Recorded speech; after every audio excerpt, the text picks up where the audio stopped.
je ne renie rien du tout, je les assume tous et totalement. Si c'était à refaire, je referais la même chose parce que lorsqu'on le faisait, ce n'était pas en animosité par rapport au PDS qu'on le faisait. Et c'est pourquoi je me désole aujourd'hui, lorsque nous avons acquis de haute lutte nos droits, parce que 15 Sénégalais sont morts après tout, pour qu'on respecte le citoyen de ce pays. Pour moi, ces droits acquis sont des droits qui doivent être disponibles pour tout le monde. Je trouve inacceptable que pour des personnes qui ont souffert comme nous autres pour installer cette République en l'état aujourd'hui, que nous puissions, nous, ou dans nos flancs, sortir quelqu'un qui va porter l'antithèse de notre combat. Et c'est ce que la mouvance présidentielle, en l'occurrence le président de la République, est en train de poser. Aujourd'hui, pour un oui ou pour un non, on enferme les gens, on demande aux gens de se taire, on demande aux gens de ne pas faire, on exige des choses où on a l'impression que ce n'est pas le compagnon qu'on avait il y a quelques mois, quelques années de cela. Il a changé. Absolument. En quoi? En tout et en beaucoup de choses.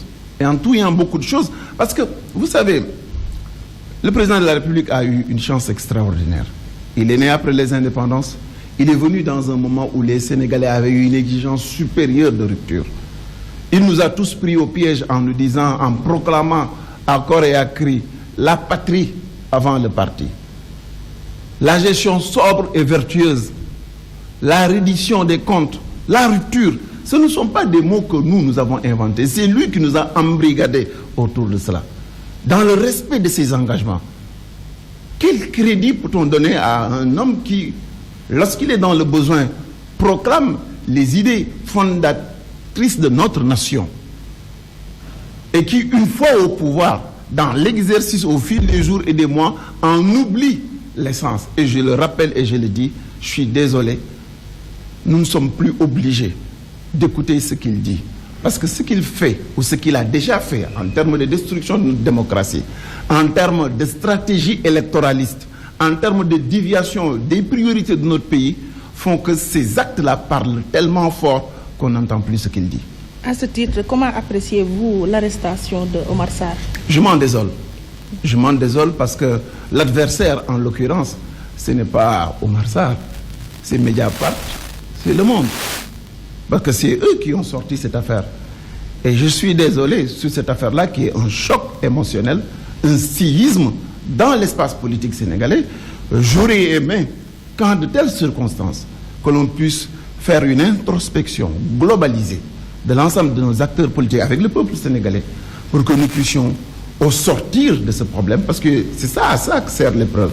C'est en tirer les leçons, grandir suffisamment pour ne plus permettre dans notre espace politique, dans le jeu qui doit déterminer, qui doit gérer notre pays, que l'on puisse arriver à avoir de l'argent russe et de l'argent issu du dopage, infiltrer notre système politique et corrompre nos résultats.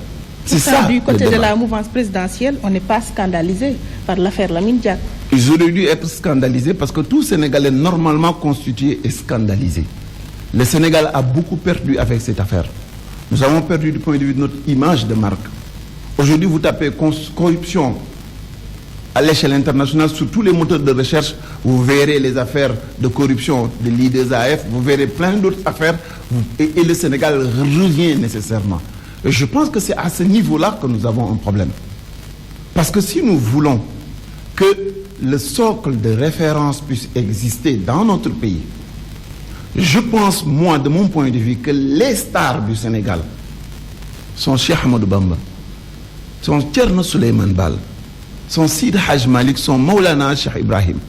Parce que ce sont ces grands messieurs, sont Yassine Boubou, sont Aline Sitoé, ce sont ces grandes dames qui portent ce comment vouloir vivre ensemble, cette identité bien sénégalaise, de rester probe, de rester honnête, de se battre, de se sacrifier, de se faire violence pour que l'idéal que nous avons de faire émerger notre pays puisse prospérer. Ce sont ces valeurs-là que nous devrons porter et protéger.